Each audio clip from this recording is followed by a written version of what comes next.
It's an happy news. Thank you. Okay, Yuvaraj Kumar ಅವ್ರಿಗೆ ನಮಸ್ಕಾರ ಅಮ್ಮ. ಒಂದು ಕ್ವೆಶ್ಚನ್ ಕೇಳ್ತೀನಪ್ಪ. I told them I have 4 ಕೇಳಿ questions. ಬಿಡಿ, ನಮ್ಮ ತುಂಬಾ ಫ್ರೆಂಡ್. Okay.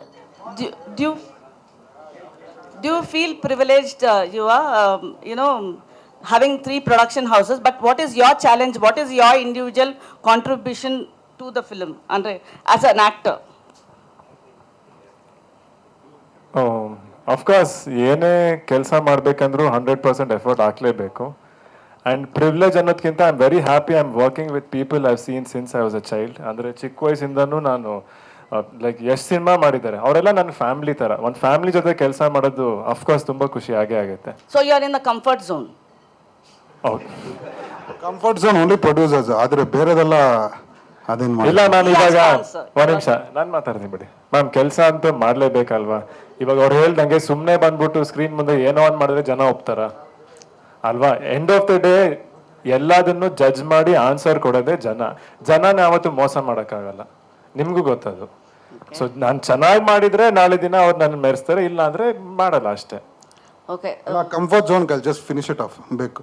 ಈ ಸಿನಿಮಾದಲ್ಲಿ ರೋಹಿತ್ ಅವರು ಮತ್ತು ಸತ್ಯ ಸರ್ ಅವಾಗ ಹೇಳ್ದಂಗೆ ಲೊಕೇಶನ್ಸ್ 75 ದಿನ ಒಂದು 65 ಲೊಕೇಶನ್ ಮಾಡಿದ್ವಿ. ಡಂಪ್ ಯಾರ್ಡಲ್ಲಿ 4 ದಿನ ಮಾಡಿದ್ವಿ. ಕಂಫರ್ಟ್ ಝೋನಲ್ಲಿ ಇರೋರು ಡಂಪ್ ಯಾರ್ಡಲ್ಲಿ ಇರೋಕೆ 4 ಡೇಸ್ ಇವರೆಲ್ಲರೂ ಶೂಟಿಂಗ್ ಮಾಡಿದ್ದಾರೆ. ಕಂಫರ್ಟ್ ಝೋನ್ ಅಲ್ಲ. ಕಂಫರ್ಟ್ ಝೋನ್ ಅಂದರೆ ಒಂದು ಮೇ ಬಿ ಪ್ರೊಡ್ಯೂಸರ್ಸ್ ಜೊತೆ ಒಂದು ಹೊಂದಾಣಿಕೆ ಅಲ್ಲಲ್ಲ ಹೇಳ್ತೇನೆ. ಕಂಫರ್ಟ್ ಝೋನ್ ಬಂದಾಗ ಆ ಅರ್ಥ ತಪ್ಪಾಗಬಾರ್ದು. ಸಿನಿಮಾಗೆ ಅವ್ರು ಹಾಕಿರೋದು ಎಫರ್ಟ್ ಆಗಲಿ, ನಾವು ಇಲ್ಲಿ ಕುತ್ಕೊಂಡು ದುಡ್ಡು ಹಾಕಿರ್ಬೋದು, ನಮ್ಗೇನು ಸಿನಿಮಾ ನೋಡಿದಾಗ ಇದು ಬೇಕಾ ಅದು ಬೇಡ ಅನ್ಬೋದು, ಬಟ್ ದಿ ಎಫರ್ಟ್ ಅವ್ರದ್ದು ಎಂಟೈರ್ ಟೀಮ್, ಡೈರೆಕ್ಟರ್ ಆಗಲಿ, DOP ಆಗಿರಲಿ, ಹೀರೋ ಆ್ಯಕ್ಟರ್ಸ್, ಡಂಪ್ ಯಾರ್ಡ್ ಆಗಿರಲಿ, ಲೊಕೇಶನ್ಸ್ ಶೂಟ್ ಮಾಡಿರೋ ನೀವು ಸಿನಿಮಾ ನೋಡಿದಾಗ ನೀವು ಲೊಕೇಶನ್ಸ್ ನೋಡಿದಾಗ That is not a ಗೊತ್ತಾಗುತ್ತೆ. comfort zone. That is his acting responsibility. It is not. No, I'm not saying it's a comfort I'm talking about zone. comfort zone in the sense for an actor. ಅವ್ರಿಗೆ ಇವತ್ತು actors ಬಂದು madam ನಮ್ಮ cinema ಈಗ ಆಗ್ತಾ ಇದೆ, ಈಗ ಅವರು ಇಳ್ದಿದ್ದಾರೆ. But he has the producers who can give him that. He doesn't have to think too much. He knows release date ಆರಾಮಾಗಿ ಆಗುತ್ತೆ, ರಿಲೀಸ್ ಆರಾಮಾಗಿ ಆಗುತ್ತೆ ಅಂತ. That part I am saying. That is what I am saying. He is in the comfort zone ಅಂತ. Okay ಬಿಡಿ, ಆಯ್ತು.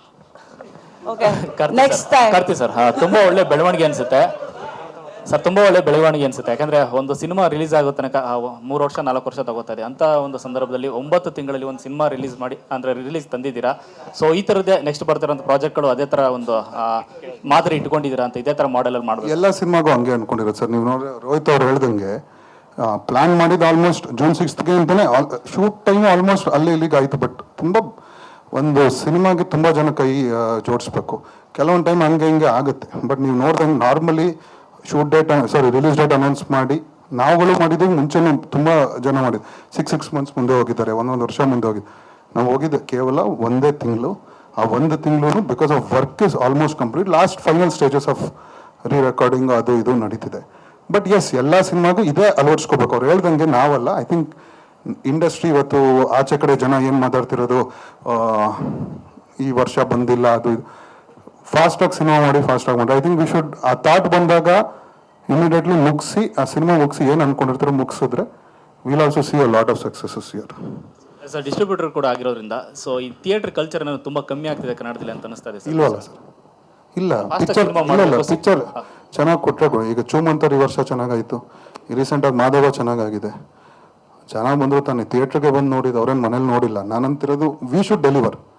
ಅವ್ರಿಗೇನು ಇಷ್ಟ ಆಗೋದು ನನಗೆ ಗೊತ್ತಿಲ್ಲ, ಬಟ್ ವಿ ಶುಡ್ ಡೆಲಿವರ್. ಹಾಗಂತ ಬಂದಿಲ್ದಿರೋದು ಕೆಟ್ಟ ಪಿಕ್ಚರ್ ಅಂತ ಹೇಳ್ತಿಲ್ಲ. ನಾಳೆ ದಯವಿಟ್ಟು ಯಾರು ಅದನ್ನು ಕ್ಲಿಕ್ ಬೈಟ್ ಯೂಟ್ಯೂಬ್ ಹಂಗಾಗಿ ಹೇಳ್ಬಿಡಿ. ನಾನು ಹೇಳಿದ್ದು ಪಿಕ್ಚರ್ ಚೆನ್ನಾಗಿ ಜನಕ್ಕೆ ಒಪ್ಪಿದ್ರೆ ಬಂದೇ ಬರ್ತಾರೆ ಥಿಯೇಟ್ರಿಗೆ ಅಂತ ನಾನು ಹೇಳ್ತಿರೋದು. ಬನ್ನಿ, ಮಾಧವ ನೋಡ್ತಾ ಇದ್ರು, ಜನ ಚೆನ್ನಾಗಾಗಿದೆ, ವಿನೋದ್ ಸರ್ಗೆ ಚೆನ್ನಾಗಾಗಿದೆ, ಆ ಪಿಕ್ಚರ್ ಎಂಟೈರ್ ಪ್ರೊಡಕ್ಷನ್ ಚೆನ್ನಾಗಾಗಿದೆ. ಚೂಮಂತರ್ ವಾಸ್ ತುಂಬ ಚೆನ್ನಾಗಾಯ್ತು. ಇಲ್ಲೇ ನಮ್ಮ ತರುಣ್ ಸರ್ಗೆ ಆಯಿತು, ಶರಣ್ ಸರ್ಗೂ ಆಯಿತು. ಇದಾಗಿದೆ ಸರ್. ಬರ್ತದೆ, ಚೆನ್ನಾಗಿ ಪಿಕ್ಚರ್ ಕೊಡ್ಬೇಕು. ನಾವು ಫಾಸ್ಟಾಗಿ ಮಾಡಬೇಕು. ಲಾಸ್ಟ್ ಟೈಮ್ ಥರನೇ ಸೆಕೆಂಡ್ ಹಾಫಲ್ಲಿ ಈ ಸತಿ ತುಂಬ ಪಿಕ್ಚರ್ ಇದೆ. ನಾವೇ ಪ್ರಾಬಬ್ಲಿ ಫಸ್ಟ್ ಪಿಕ್ಚರ್ ಅನಿಸುತ್ತೆ. ಒಂದು ಇದು KD ಇದೆ, 45 ಇದೆ, ಡೆವಿಲ್ ಇದೆ, ತುಂಬ ಪಿಕ್ಚರ್ ಇದೆ ಸರ್. ಸರ್ ನಿಮಗೆ ಸೊ ಇಲ್ಲಿ ತನಕ ನಿಮ್ಮ ಪಾತ್ರದ ಬಗ್ಗೆ ಎಲ್ಲೂ ಮಾತನಾಡಿಲ್ಲ. ಸೊ ಇದು ಟೀಸರ್ ಲಾಸ್ಟಲ್ಲಿ ಒಂದು ಬರುತ್ತೆ, ಹಸಿ ಕಸ ಮತ್ತು ಒಣ ಕಸನ ಬೇರ್ಪಡಿಸಿ ಪರಿಸರ ಸಂರಕ್ಷಿಸಿ ಅಂತ. ಸೊ ನಿಮ್ಮ ಪಾತ್ರವನ್ನು ಆ ಥೀಮ್ ಅದ್ರ ಮೇಲೆ ಹೋಗೋ ರೂಪಕನ ಅಂದರೆ ಇಡೀ ಅಂದರೆ ಸಮಾಜದಲ್ಲಿರುವಂಥ ಕೆಟ್ಟತನನ ತೊಡೆದಾಕೋಕೆ ಬಂದಿರುವಂಥ ಪಾತ್ರನ ಮುತ್ತು ಅಂತ. ಅಂದ್ರೆ ಮುದ್ದು ಕ್ಯಾರೆಕ್ಟರ್ದು ಒಂದು ಜರ್ನಿ ಇರುತ್ತೆ. ಫಸ್ಟೇ ಅವ್ರು ಹೇಳ್ದಂಗೆ ಇನ್ನೋಸೆನ್ಸ್ ಅಂದ್ರೆ ಒಂದು ಆಸೆ ಇಟ್ಕೊಂಡು ಬೆಂಗಳೂರಿಗೆ ಬರ್ತಾನೆ. ಈ ತರ ತುಂಬಾ ಜನ ಇದ್ದಾರೆ ಇವತ್ತು ಬೆಂಗಳೂರಿಗೆ ಬಂದು ಒಂದು ಆಸೆ ಇಟ್ಕೊಂಡು ಬರ್ತಾರೆ, ಏನೋ ಒಂದು ಜೀವನ ಮಾಡಬೇಕು ಅಂತ. ಬಟ್ ಕಾರಣಾಂತರದಿಂದ ಸುಮಾರು ಸನ್ನಿವೇಶಗಳು ಆ ಕ್ಯಾರೆಕ್ಟರ್ನ ಬದಲಾಯಿಸುತ್ತೆ. ಅದಕ್ಕೆ ಈ ಟೀಸರ್ ಶುರುನಲ್ಲೂ ನಾವು ಹೇಳಿದ್ರು ನಿಮ್ಮ ಮನಸ್ಸಲ್ಲಿ ಒಂದು ಮಗುನೂ ಇರುತ್ತೆ, ಮೃಗನೂ ಇರುತ್ತೆ ಅಂತ. ಆದಷ್ಟು ಆ ಮಗುನ ಕಾಪಾಡ್ಕೊಬೇಕು ಅಂತ. ಅಕಸ್ಮಾತ್ ಆ ಮೃಗ ಅನ್ನೋದು ಆಚೆ ಬಂದ್ರೆ ಏನಾಗುತ್ತೆ ಅನ್ನೋ ಕೆಲವು ವಿಷಯನ ನಾವು ಸಿನಿಮಾದಲ್ಲಿ ತೋರಿಸಿದ್ದೀವಿ.